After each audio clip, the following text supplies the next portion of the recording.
Siapa sih yang nggak pernah nonton film kartun? Kayaknya nggak ada ya. Untuk teman-teman yang tumbuh di era 90-an, pasti ngerasain bedanya ya antara film-film kartun sekarang dengan film-film kartun pada masanya, ya kan? Selamat datang di Ulas Alus, channel yang mengulas topik secara alus berdasarkan pengalaman ataupun dari sumber-sumber terpercaya lainnya. Pada video kali ini, kita akan membahas beberapa film kartun yang wajib ditonton di era 90-an. Nah, buat yang belum pernah nonton, semoga ini jadi referensi kalian untuk menontonnya ya.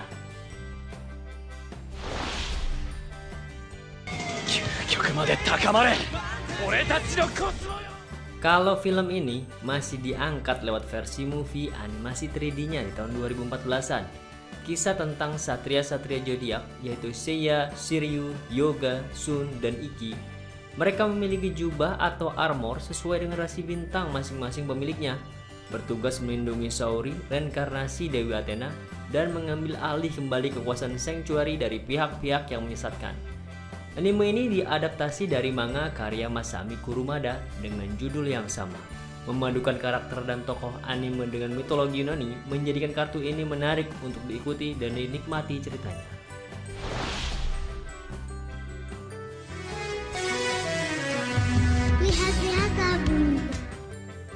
Mengisahkan seorang anak pemalas kelas 5 SD yang bernama Nobita yang didatangi oleh sebuah robot kucing bernama Doraemon yang datang dari masa depan. Doraemon dikirim untuk menyelamatkan dan membantu Nobita agar keturunannya kelak dapat menikmati kesuksesan dan keberhasilan ketimbang harus menderita yang disebabkan oleh karena kebodohan Nobita sendiri. Dalam setiap ceritanya, Nobita yang selalu dibantu Doraemon dalam setiap penyelesaian masalahnya justru malah menjadi manja dan tergantung dengan adanya Doraemon dan alat-alat canggihnya ketimbang membuat Nobita lebih dewasa dan mandiri. Ya gimana mau dewasa, dari saya TK sampai sekarang ini aja Nobita belum pernah duduk di bangku SMP. Tidak hanya serial anime ini juga mengeluarkan versi movie-nya, dan dari movie serialnya sebenarnya ada sih yang mengisahkan Nobita hingga lulus SMA dan dewasa. Namun yang diputar di TV-TV masih di SD aja. Hingga sekarang serial Anime Legend ini masih diputar di TV-TV nasional loh buat menemani ngopi di pagi hari, tapi tetap masih SD. Kisah tentang seorang anak bernama Yonkuro yang tergabung dalam sebuah tim balap mini 4WD, sebut saja Tamiya, yang bercita-cita ingin menjadi pembalap seperti ayahnya. Bedanya ayahnya adalah pembalap sungguhan, sedangkan Yonkuro baru sebatas di mini 4WD yang diwariskan oleh ayahnya. Diwarnai dengan cerita balap yang seru dan juga lucu, kartun ini menyajikan arti kesetiaan dan kerjasama sebuah tim dalam berkompetisi dengan cara yang fair. Jadi bisa diambil contoh-contoh yang baiknya dalam kartun ini ya. Kalau ada yang buruknya ya silakan dinyahkan saja. Buat pecinta Tamiya masih tonton Dash Yonkuro nih. Jadi bisa praktekin di rumah bagaimana caranya ngejar-ngejar mobil Tamiya pakai tongkat di treknya. Lumayan tuh bakar kalori.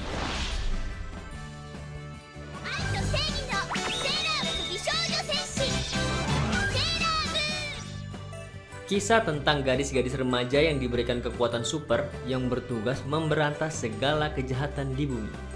Prajurit bulan bernama Usagi bersama kucing yang memberikan kekuatannya yaitu Luna dan teman-temannya, prajurit Mercury, Mars, Jupiter, dan Venus, sama yang selalu datang terakhir tuh.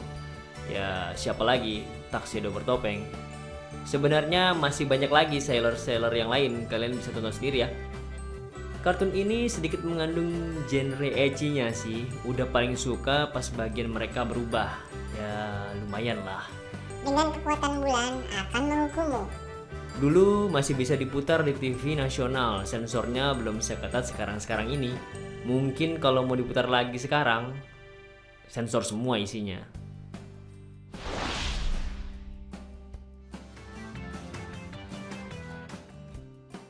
Berkisah tentang seorang ilmuwan atau inventor genit bernama Senbei Norimaki yang akrab dipanggil Dr. Slump. Dia menciptakan robot perempuan bernama Arale yang memiliki kekuatan super. Lucunya dari anime ini adalah soal kesalahpahaman Arale dengan dunia manusia.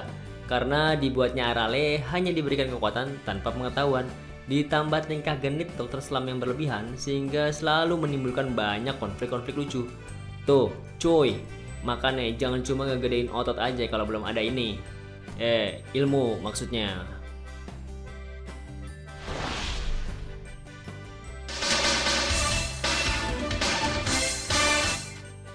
Kisah tentang seorang anak bernama Kakarot dari ras Saiyan yang berasal dari planet Vegeta, yaitu salah satu planet dari salah satu universe dari 12 universe yang ada. Ribet kan loh, yang dilempar ke bumi oleh orang tuanya agar kelak dapat menyelamatkan dan menyatukan semua universe. Di bumi, anak tersebut ditemukan oleh kakek bernama Son Gohan dan diberi nama Son Goku. Dari kakek Gohan inilah Goku mempelajari ilmu bela diri. Lalu bertemu teman-temannya untuk sama-sama mengumpulkan 7 bulan naga yang dapat mengabulkan permintaan pemiliknya. Dari sinilah segala petualangan dan segala keseruan anime ini dimulai. Yakin gue, selama ke-7 bulan naga ini ada, cerita Dragon Ball nggak akan tamat-tamat. Sumpah.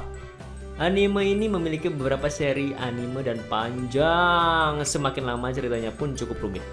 Tapi buat yang penasaran, silakan tonton aja sendiri. Sebelum kita lanjutkan, pastikan kalian telah subscribe channel ini dan klik logo loncengnya untuk terus mendapatkan notifikasi dari video-video kami selanjutnya. Subscribe!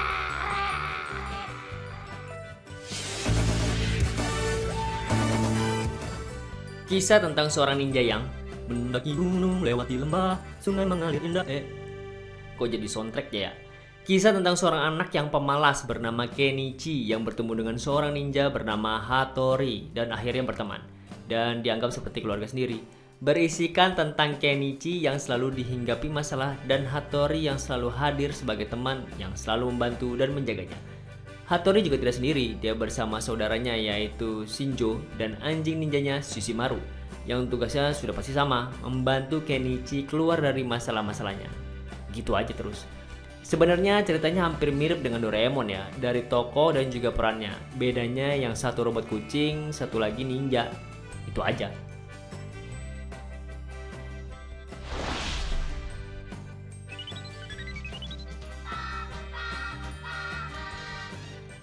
Menceritakan tentang seorang anak laki-laki bernama Mitsuo yang dipilih oleh pahlawan super bernama Birdman untuk menjaga keamanan bumi. Jika menggunakan jubah dan topengnya, dia berubah menjadi P-Man.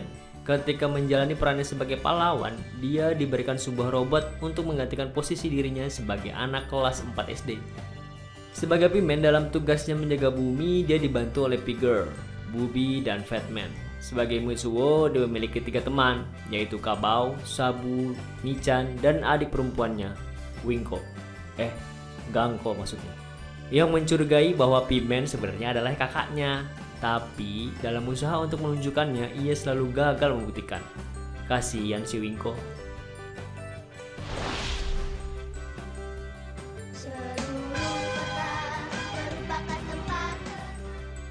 Kisah tentang seorang anak berusia 5 tahun bernama Shinosuke Nohara beserta kedua orang tua dan adiknya. Anjingnya Shiro, tetangga, dan teman-temannya juga sih. Shinosuke atau akrab dipanggil Shinchan adalah anak yang polos yang gemar menirukan tingkah laku orang dewasa sampai merayu wanita dewasa yang cantik yang ditiru dari tingkah ayahnya Hiroshi. Dari tingkah polos dan penasarannya ini, Shinchan kadang berulah dan membuat jengkel orang-orang terdekatnya, terlebih ibunya Misae, yang jika sudah kesal, keluar tuh jurus-jurus jitakan, cubitan, bahkan pukulan. Sebenarnya cerita dari Crayon Shinchan ini relate sih dengan keseharian keluarga-keluarga pada umumnya dengan tingkah polos dan lucunya. Namun sangat amat disayangkan, anime ini sudah dianggap tidak layak tayang di Indonesia karena mengandung unsur tadi, kekerasan terhadap anak dan beberapa adegan yang tidak sepantasnya dilihat oleh anak-anak. Padahal zaman sekarang banyak ya yang berisi konten-konten kekerasan ataupun tidak pantas ditayangkan. Geng motor berantem, penjoliman, serigala sama vampir gigit-gigitan, konflik rumah tangga, perselingkuhan, macem-macem pokoknya. Yang penting rating sih. Apakah kalian setuju dengan daftar-daftar ulas alus kali ini? Jika ada menurut kalian yang terlewat atau punya pendapat lain, silakan tinggalkan komen kalian di bawah. Dan jangan lupa klik like dan subscribe jika kalian suka video-video semacam ini. dan share ke teman-teman kalian untuk saling berbagi informasi. Bagi yang belum ataupun ingin menonton kembali daftar ulas-ulas tadi, silakan cek link-link di kolom deskripsi ya. Sekian dulu untuk video kita kali ini. See you and bye-bye.